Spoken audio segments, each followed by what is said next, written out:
Is this the best flight stick for you to buy? No, not that one. This one. Is this the best flight stick for you to buy? Let's find out. Hey guys, my name is Jay and I'm the host of this channel, and today we have something very special. Thank you to Boeing for sending me out this product. Disclaimer, they am not watching this video beforehand. This video comes at the exact same time and they get to watch when you do. They haven't told me to say anything, neither has this been shared out to them beforehand. What you're looking at right in front of you is the Ursa Minor Airline joystick, which is, to be honest, a very interesting flight stick, and I actually quite like this a lot. Let's not waste any time, let's get straight in it. But before we do that, make sure you like and subscribe and comment down below what you found interesting about today's video, and also try and get me 2,000 subscribers, that would be much appreciated. Anyway, let's get straight with the rest of this video.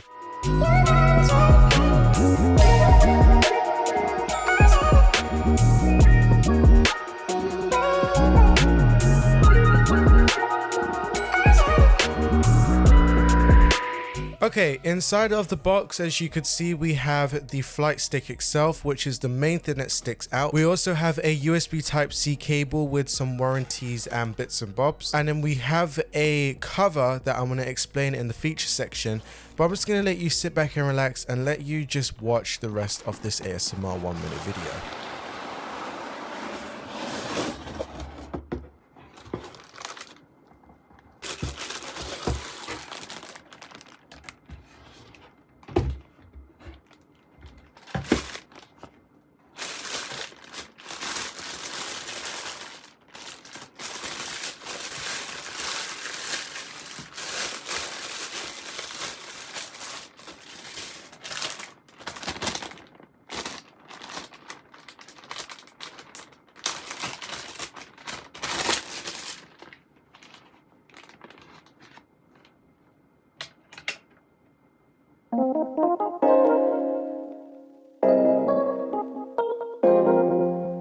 So I think before we go on to the setup process and the test flight, we're going to go on to the feature section. There are so many different features, so if I don't go through all of them in this video, I do apologize, but let's try and get through all of them. The first thing that I want to point out is how much buttons there are on this unit. There is around about 14 customizable switches for you on the actual joystick. This is really good because it allows you to customize with things that allows you to put things, for example, your flaps on one corner, your parking brake, landing gear, and bits and bobs. All of that is fully customizable. The next thing that I really do like about this joystick is the slider. It allows you to not only have a quadrant, but allow you to have no rudder pedals as well, because this has both of them inside of the unit. The throttle is pretty smooth. There is no detent. Obviously, you're not expecting it for a joystick, but there is no detent. It is a nice slider to have. There is also a Z axis on this joystick. As I said before, there is rudder pedals, so you're able to use the joystick and move it left to right, which means that allows you to get rudder pedal access, so you could steer the airplane on the ground. There is also some nice tactile clicky buttons, that is including the push to talk and also the autopilot disconnect and connect button. Now, if we remove the cover that's on the top, which is a hidden cover, you will see underneath there is a 5-way switch. This allows you to use that 5-way switch and move around the cockpit. This is very useful if you don't have track IR, but for me, I use it just mainly for track IR. And if I click the center button, as the 5th switch is the center button, you're able to center everything off. Okay, let's move on to some of the other features that are inside of this joystick that you probably wouldn't notice straight away. And actually, one of them is not noticeable until you actually take this thing on a flight, or unless you go inside SimApp Pro and then you start looking a little bit more into it. There is a dynamic vibration motor, which I personally didn't know at the beginning. Even when I was looking at the website beforehand, I didn't realize that there was a motor inside of here, but it allows for flight data to be received, and then it turns all of that flight data into a dynamic vibration, which means that you get a true to life experience when using this wing joystick. So for example, when the landing gears go up, you'll be able to hear when it goes inside of the actual airplane, you'll be able to hear all of that's going on. You could also hear things such as when you land, and if you do a hard landing, the vibration motor will vibrate vibrate as hard as you land. So try not to make some hard landings with this or you're gonna have very tough times. But as always, you could turn off the feature inside of SimApp Pro. Now, a few extra features that I really do like is, first off, this is equipped with an ABS engineering plastic gimbal, which means for smoother control and good gaming experience. It means that there's barely anything for you to worry about. It is quite sensitive, which in my personal opinion, I do like that quite a lot. One of the things that I really do like also about this, which is technically there's two things, but it's at the bottom of the unit. One, it comes with a quick release cover for easy maintenance and also allows you to adjust things without any hassle of any complex disassembly. The next thing is the anti-slip pads, which as you could see, I did not take off because if you haven't realized, my desk has changed because obviously the unboxing had a gray desk whilst this is a white desk. So I haven't been able to take off the anti-slip pads, but it allows you to get a little bit more grip on the table so then the flight stick doesn't move. Also, this comes with some pre-drilled holes for cockpit mounting and is also compatible with, again, both desk and cockpit installations. Now, one thing I really do love about Wing is that they put a load of thought and effort into performance. Now, obviously with performance in terms of a joystick or a flight stick, it is not really going to be any sort of big deal if it takes that much power from your system. But in this instance, they have thought very carefully to not take any performance away from your sim, and they have equipped this with a 32-bit ARM controller, which is also a processing unit that works alongside of the flight stick and works alongside your PC as well. This just means a little bit less latency and lag, in my opinion. There is also adjustable dry clutch dampers as well, which is inside of the bottom of the unit. Also on the website in the features section, they also said that the gimbal is made from glass fiber reinforced nylon and also features ball bearings. The X and Y axes utilize non-contact magnetic reinforcement sensors as well. So all of this just means really good high quality, and one of the good things is the pricing, which we'll come into at the ending of the video. Okay, let's move straight on to the setup process, then our test flight.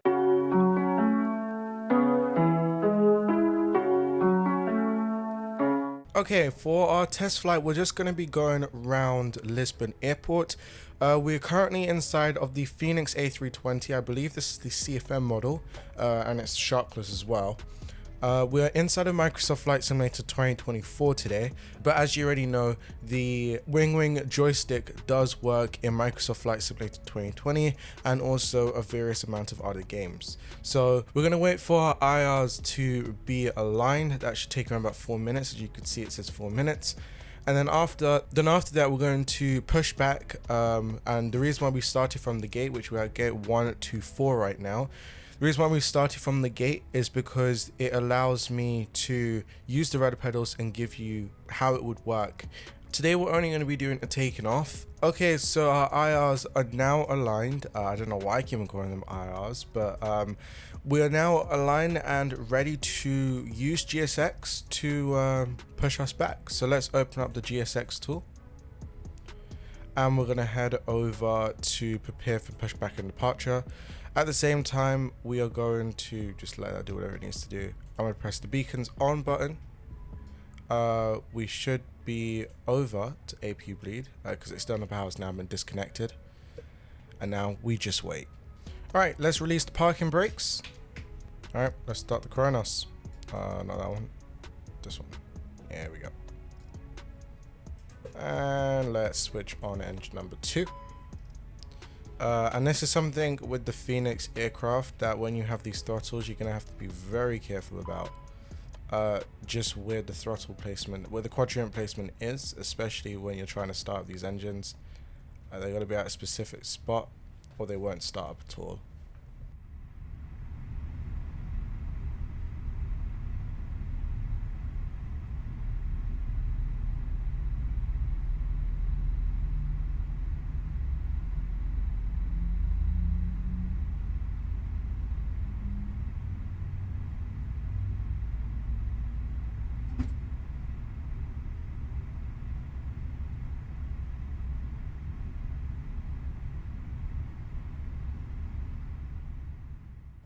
Engine 2 started, engine 1 started.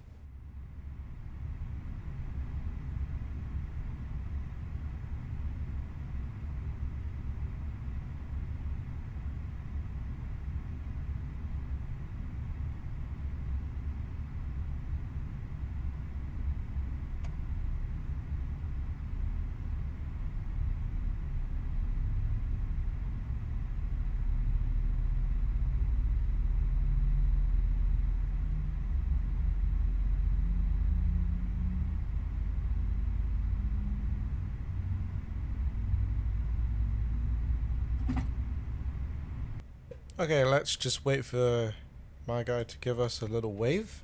So a little flight control test. Full left. Full right. Full up. Full down. Rudder to the left. And rudder to the right. So as we're inside of Lisbon, this is like my first time coming into Lisbon for a very long time, so I actually can't remember how to taxi to the runway, but I'm looking at Navigraph at the same time as me doing this, so hopefully this shouldn't be too bad. Let's give it a little bit more throttle.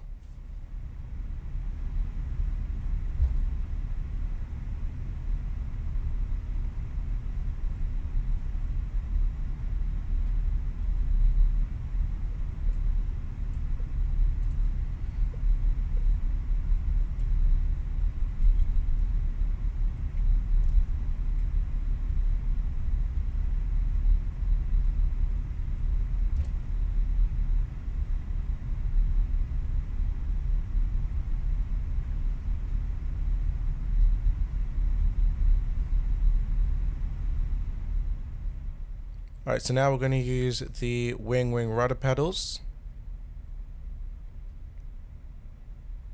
I'm going to make a right turn here.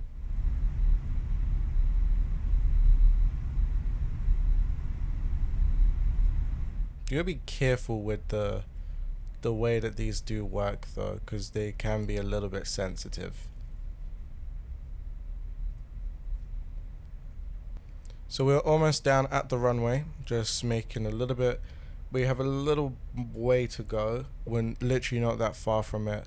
And when I take off, I'm gonna kind of like use this to kind of like do the full takeoff procedure. To be honest, with me having the wing flight joystick now, it's allowing me to actually have more fun going and doing the takeoff manually myself, and flying the plane instead of me just putting it straight into autopilot and letting the plane go up to cruising altitude. I actually feel like doing it more often now.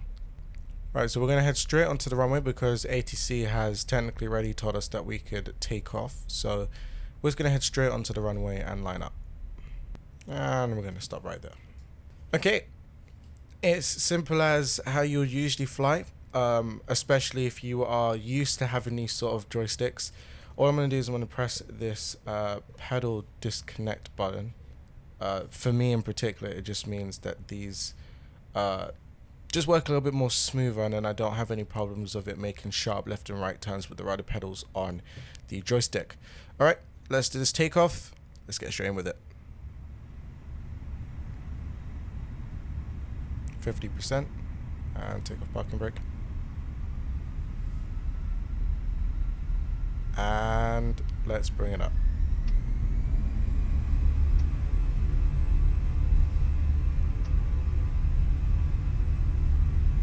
Manflex SRS is green.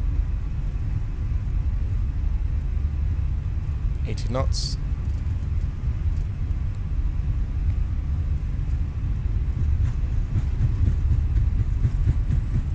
V1, rotate.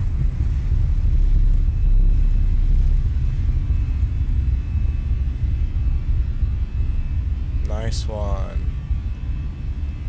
If you're wondering, I've only got one hand, so trying to do this all is not easy. Positive rate of climb, it gears up. And as I'm doing that, the vibration motor is vibrating right now, telling me that the gear is coming up. Alright, let's bring ourselves to climb.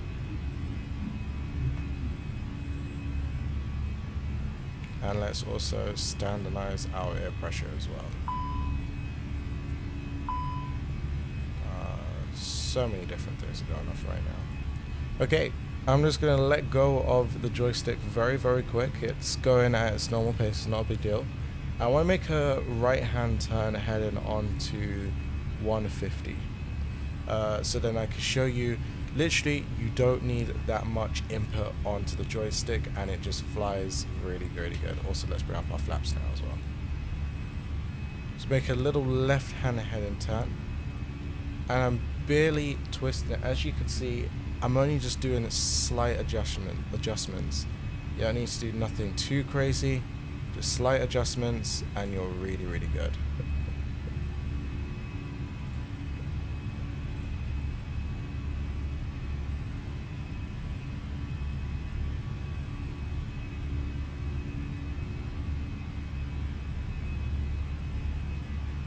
Going to bring the nose down just a little bit so we could kind of like regain some airspeed. Now, if you guys use Beyond ATC in your flights, currently there is a bug. I don't know if this is either Wing that needs to fix this on their end, or if it's Beyond ATC. I believe it's probably Beyond ATC. But if you use Beyond ATC, just like what I do, the push to talk button doesn't actually work properly, and you could find it just starting to go absolutely weird and start freaking out on itself. So just keeping that in mind whilst you are flying, that could happen to you. So just in case you're wondering what's happened to Beyond ATC, why is it lashing out, it's not because of the software you need to reinstall. It's just because the joystick doesn't actually recognize Beyond ATC as air traffic control application, it seems like. Anyway, we are almost at 10,000 feet. Also, I shouldn't be going at around about 250 knots probably. But listen, there's no rules right now when I have no flight put in. If I did have a flight, then I probably would have been going to actual constraints. But today we're just taking it a little bit chill and just flying up to 15,000 feet. As you can see, there is literally little to no input I need to do. Even when you go and try and land, there is little to no input that you need to actually put in. It is sensitive already. If you want to, you could turn down sensitivity inside of Simap Pro if you don't like how sensitive it is, but it's really sensitive. Anyway, we have passed 10,000 feet. Let's turn off our lights. Unfortunately, I didn't put any of the lights on really. And turn off our seatbelts because we are cruising quite well. And we're also going to put on that red button. And let it cruise up to 15,000 feet. As you could hear, everything is so tactile. It is the same, put it this way, it's the same sort of noises and sounds that you could expect from the Wing FCU. If you watch that video, you know that those had tactile and clicky buttons. This is the exact same, and I really do like it. Anyway, we're going to head back to the British Airways plane.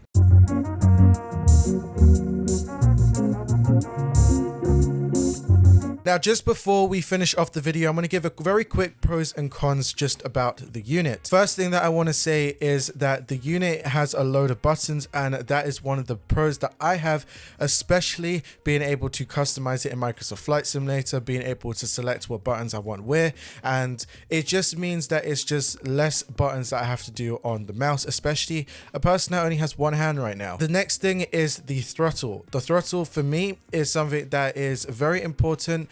It is probably not as important to some people, but for people that don't have a quadrant or can't get a quadrant just yet, you could at least use the throttle that's on there, and it's very decent, and also it's quite long as well, so that means that you have no problems like what you did probably with that Thrustmaster. Okay, the next thing that I quickly want to talk about is one con that I have, and that is the setup process. Now, unfortunately, you didn't see the setup process in today's video, only due to the fact of it was way too long for me to put inside this video, but just a quick overview is that it is quite tedious sometimes, especially if you haven't got Simap Pro fully configured. It could take a little bit of time, but after that there is no problem after that, because it is just a plug and play system straight after. Also, Simap Pro allows you to customize so much different things. It's really customizable, and that is a pro that I have as well. Okay, the main question that you guys are probably asking is, do I recommend buying this? And the answer is yes. For the price of it, which is roughly around about £82.30 in the UK, it is worth every single penny. This is actually cheaper than the Thrustmaster, which works out better, and also you could spend that extra money on probably saving up for the Phoenix A320 for you to get a better aircraft, or even just buying any other aircraft, because again, this works with all sorts of aircrafts and all sorts of sims. Okay, that is it for today's video. I'm hoping that you guys enjoyed it. Sorry this video came out late. It was supposed to come out at 4 p.m. but has come out at 6, but it's not a big deal. But thank you guys for watching this video. I'm hoping that you guys enjoyed it, and remember that on Thursday we have a stream coming up on AnyBuilds, which is at 10 a.m. Zulu time, about the AnyBuilds A350. Cannot wait to give you some more information on that when that does come out. Anyway, this has been your boy Jay, and as always, happy flying.